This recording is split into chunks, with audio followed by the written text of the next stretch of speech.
Hey, what's going on, everybody? Welcome back to the channel. In this video, I'm making a UFC 276 video. Super excited about it. We haven't made a UFC video in quite some time, since probably a couple years ago in the midst of the lockdown when this was the first sport back, and I was having a lot of fun making these videos. Wanted to bring it back for today as we have one of the best cards in quite some time. Let's go ahead and get started. As always, you can hit the like button for me for good luck. Subscribe if you haven't already. With the rest of the plays, you can visit the website. I posted some picks for gambling Twitter over on Twitter. Posted some picks to win and one for fight not going the distance. So you can check that out if you are into betting. And let's go ahead and get started today. Unfortunately, got one fight canceled already with the Tate Murphy fight, but we still got an absolute banger of a card starting with the prelims. We'll go ahead and just look at ESPN to kind of get an idea and the matchup breakdown between all these fighters. So in the early prelims, we have Uriah Hall against Andre Muniz. Muniz is coming in as one of the most heavily favored fighters on the card at minus 360. Hall has coming off winning 4 of his last 5 fights. His most recent one was a loss to Sean Strickland, but ultimately, and Muniz is 5-0 in his last 5 fights. Both guys will throw a little bit, but we know Muniz does like to get takedowns, and Uriah Hall does not have great takedown defense. He's about 65%. So if Muniz is able to get him on the ground, control it, we've seen a lot of fighters that do have the takedown advantage, be able to control their opponent and win points that way and win rounds that way. So for a guy that also will go for submissions and has a reputation of getting some wins by submission, 68% of Muniz's wins have come by submission, whereas for Hall, he's mostly relying on the knockout. 78% of his fights have ended with a knockout. So if you're looking into the markets here, I definitely look to Muniz by submission. Probably my favorite play of this one. Next one we have is a couple of female fighters. Jessica Eye against Mais Barber. Barber is coming in at 10-2. She's also pretty heavily favored. It's about minus 285 to minus 300 on sportsbooks. They are pretty much similar in terms of stature, 5'6", 5'5", same exact weight, almost same reach, just half an inch or 1 inch advantage for Jessica Eye. But Barber is able to hold her own because she also will go for some takedowns. She does throw a little bit more than Jessica Eye, about half a more punch per minute. But she's also just been way more reliable in terms of just her winning percentage is a lot higher. Jessica Eye is really in a bit of a slump. She's lost 4 of her last 5 fights, whereas Barber's won 3 out of her last 5, but she's won her last 2 against Miranda Maverick and De La Rosa, both two pretty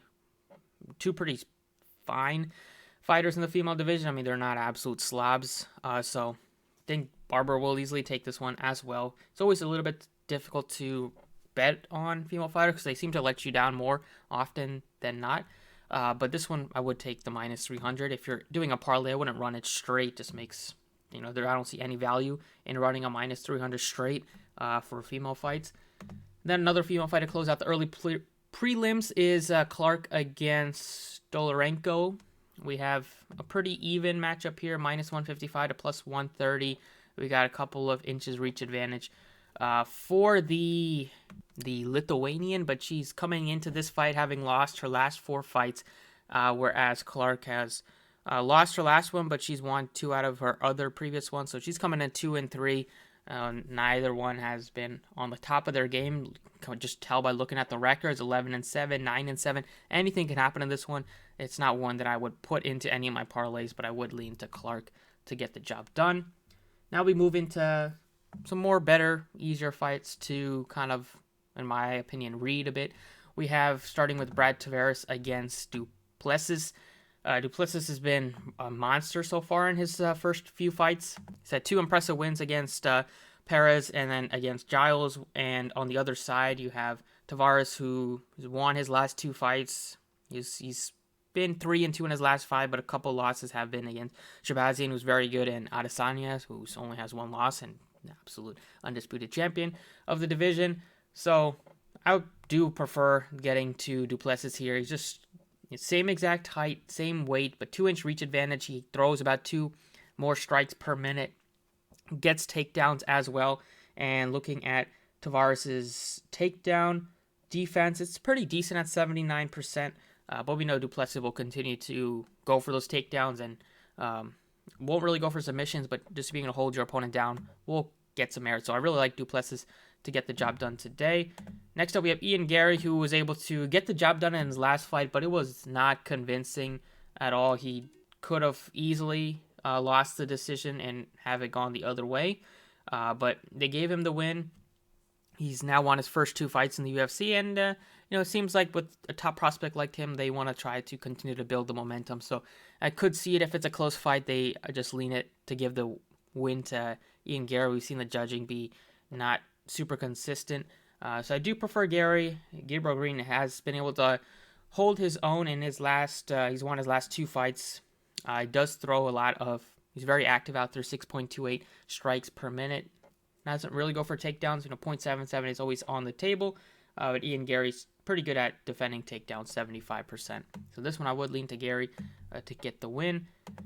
We have Donald Cerrone and Jim Miller. I mean, what is the likelihood? I feel like there's more than a 50% chance that this fight gets taken off the board with how often Cerrone's fights have been canceled. I think his last 2 or 3 fights have been canceled. But maybe because it is a big payday for both of these guys being on the UFC 276, I could see this one actually play, but I have no confidence in taking Donald Cerrone at all to get the job done. You have Jim Miller on the other side, who's both guys have 16 losses. They both are absolute dogs in the UFC, having over 50 fights, 100 fights between the two of them. So these guys are just dogs, but we'll see how much Cerrone has left. He's 0-4-1 in his last 5 fights, whereas Miller's 3-2. So I would lean Miller. Just based on just having no confidence in Cerrone at all. And then we got a pretty banger here in the lightweight division. This one should be one of the better ones to target for DFS. You got 2 very active fighters, 6.51 strikes landed per minute for Jalen Turner and the Brad Riddell's 4.76. These guys are looking to move up into the rankings in the division. Riddell not lost his last fight, but that was against Fiziev, who's been a monster. He's won his last 4 before that against guys like Drew Dober. Jamie Malarkey is also on that list of guys that he won against recently. And then Jalen Turner is also won against Malarkey. He's won his last 4 fights. Should be a pretty tough fight. That's why the odds are pretty similar, plus 125, minus 150. But I am leaning to Jalen Turner with just more active. Gives you similar takedowns for both, but he will go for submissions. And not that it's very important. The height maybe is not that important, but the reach will definitely be important. I think he might be able to keep Riddell away and just land some jabs. With the 6-inch reach advantage is significant. And now we get onto the main card with Munoz against Sean O'Malley. O'Malley maybe finally gets his first real test, whereas Pedro Munoz is still a very reliable guy in the division, but 19-7 record. He's won 4 of his last 5. Actually, let me take a look at Munoz. Munoz, I mean, it seems like they might have given him a test, but he's coming into this one struggling a bit. He's lost 4 out of his last 5 fights, not 1. Whereas we know Sean O'Malley's been on a tear. The only loss that he has was where he broke his leg against Marlon Chito Vera. In that one, O'Malley should be able to get the job done. Big reach advantage. Both guys active, but O'Malley's just on another level, 8.26. Should be able to keep the fight on the feet. Neither one goes for takedowns too often. Give me Sean O'Malley to get the job done. Next up, we have Robbie Lawler against Brian Barberena. In the most recent fight for Barberena, he absolutely gutted out a very tough win. Whereas it looked like he could have been out for a couple times, but he's able to get right back up and get the victory against Brown. And he's won his previous fight as well. So he's 3-2 in his last 5 fights, whereas Robbie Lawler is 1-4. He did win his most recent fight against Diaz, but we know Diaz does give up some, get some wins, but he also gets a lot of losses as well. I like Barberena to get the victory here. He's younger. He shows a lot of heart and dog out there. He's not going to quit, and he's missed a lot of time with some injuries, so I feel like he's able to get the job done against 40-year-old. Next up, we have Sean Strickland against Alex Pereira. We saw a very funny press conference between Strickland and Adesanya going back and forth. It was very fun, so check that out on YouTube if you haven't yet. I do like Sean Strickland a lot. He's just a guy that just keeps coming, going to continue to throw punches at a very good rate. Similar reach. 3 inches is a decent advantage for Pereira, but just doesn't have as much experience in the octagon as Sean Strickland does at this point. Strickland wants to continue to move up to the middleweight, maybe get a shot. If he wins, he could get a shot against Adesanya if Adesanya is able to win as well. And winning 5 of his last. I mean, both of these guys have come into this one on a heater. But Sean Strickland's 5-0 in his last 5 with big wins against Jack Hermanson, Hall, whereas Pereira did win against Sylvia and Michailidis in his last 2 fights. I prefer Strickland, but Pereira also does give you some power. Doesn't go for any takedowns. Maybe Strickland can sneak one onto him. And then we're getting into the fun ones. Alexander Volkanovski against Max Holloway, the trilogy. After a lot of controversy in the last fight between these two, sets up a perfect one for a trilogy, whereas it looked like Max Holloway he definitely took 2 rounds, could have taken 3 rounds as well, but the judges had it other way. This one, I like Max Holloway to get the win. He has a ton to play for. He has a big chip on his shoulder. Should be an absolute banger of the featherweight division, with both guys throwing over 6.5 strikes per minute. Holloway's at 7.38. Maybe Volkanovski goes for some takedowns, but Max Holloway's 84% takedown defense will have something to say, and just should be a very fun one. This one is going to be one that you want to have on your DFS lineups. And then we got Adesanya against Jared Cannonier. I like Adesanya to win. He's minus 490, obviously. But maybe you can go with like the fight does not go the distance or something like that to get a better number, which is like 50-50, almost minus 124, I believe.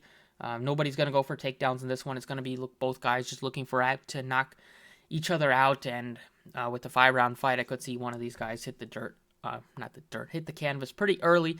Or maybe 3rd or 4th round could see this one end. So that's what I'm looking at for the UFC 276. Let's go ahead and look at some plays on DraftKings. So your most expensive fighter is going to be Adesanya at $9,400. Sean O'Malley is $9,300 going up against Munoz. Going to go with some of these the fighters in the title fights is going to be key because they 5 rounds, more opportunities to get fantasy points if it does go longer. But I'm going to start off with going with Max Holloway here at $7,200. My favorite fighter at this price tag. Absolutely ridiculous. Even in the losses against Volkanovski, he still was decent with the fantasy points. I mean, compared to not getting the job done, but over 100 significant strikes in both of them. 40, 50 fantasy points, even if he happens to lose, is still going to be important on this one just to get you some value. And I don't really have any other option down below, like 7 in his range that I think has much of a chance to get the victory as he does. So that's the first guy I'm going with, Max Holloway. Next one, I think Jalen Turner at his price tag, $8,400, just get you a mid-range play. He's been getting most of the time he's able to end the fights early. That's why he's able to get you 100 plus DraftKings points in his last 4. He's not too often his fights are going the distance, so he's either going to get you submissions, get you some or get you some knockouts, TKOs. If he does happen to lose, he'll probably be by decision, but his victories are most often with him ending his opponent and making them tap or knocking them out. So at $8,400, at that price range, he's definitely my favorite. Now we get into some of the more expensive players. First, I want to go with Sean Strickland as well. $7,900, absolutely way too cheap. He's another guy that continues to go for punches. Now, he's more often to get the decision victory, but if he's going to be throwing 186, 150 plus significant strikes in his last 2, and those were title fights. I mean, not title, they were 5-round main event fights, so maybe he can still get you 100 significant strikes here in a 3-round fight, but nevertheless, 79 is way too cheap for a guy that I expect to get the victory. It is 50-50, but I would prefer to get to Strickland over Pereira, who is more expensive at 83 for a guy that is favored slightly. And then top end, going to get to one guy above $9,000, I might as well go with Adesanya at 94. He's the most heavily favored out of any of these guys. Has not the easy matchup because Cannonier has a cannon and can knock people out, but Adesanya is just super tough to hit with all of his movements. He is very exciting. Sometimes could see these fighters, some fights just like end with guys pushing each other on the cages, or maybe just sitting on or just resting on each other on the ground. But neither of these fighters are going for takedowns, so we should see some bombs landed and hopefully some knockdowns from Adesanya. But these are the 4 fighters I really like, and it still leaves you with 85.50 to fill it out. So That's it for DraftKings. Go ahead and look at FanDuel. All right, so looking at the pricing on FanDuel, Adesanya at $23, most expensive guy. Volkanovski is $22. I definitely prefer Adesanya over Volkanovski on this one. Maybe definitely a lot of people will, so maybe for lower ownership you can go with Volkanovski, but I do expect Holloway to put up a big fight and won't go down easy in this one. We'll start with just a regular before we look at the MVP spots. Just some value that I want to start with would definitely be Max Holloway at $15. You can consider Brian Barberena at $14 as well. Look at his pricing on DraftKings. He's also $7,700. Could be another value if you wanted to get to another expensive 9K option. But I do like Brian Barberena at $14 as well. Below that, don't see anyone that really is too interesting for me personally. Going a little bit more expensive, Sean Strickland at $16. Another guy that I really like just with how many punches he throws, how many significant strikes he's been able to land on a every fight basis. Duplessis at $18, interesting in the mid-range. We're left with about 18 bucks left in terms of getting to like one top-end guy. If we do put in Adesanya as our MVP, we're left with $16 for the last couple of spots. But in that one, we're still able to maybe get to like Ian Gary or Duplessis, and then maybe consider like maybe Turner, or maybe you can go a little bit cheaper than Adesanya if you don't want to pay all the way up. I do want to try to get to a title fight, but at least we get to Max Holloway here. But the pricing might make it a little bit more difficult. I don't know why Jim Miller's $20, but maybe going with like Duplessis here and leaves you with 19, so you're able to go with a more balanced approach. We'll see, but in terms of the core plays, these would be the three: Holloway, Barberena, and Sean Strickland values across the board with definitely Barberena and Strickland I really like. Looking at the price tag on Turner, 17, also looks decent as well, but I think Holloway will be very surprising today, and people will be probably wishing that they played him in some of their lineups. At least on DraftKings, he's definitely a must for me in terms of value, but even on FanDuel, I want to try to get to him. So that's it for the video for me. Best of luck today. Should be a fun one. Thank you for watching, and I will see you all next time.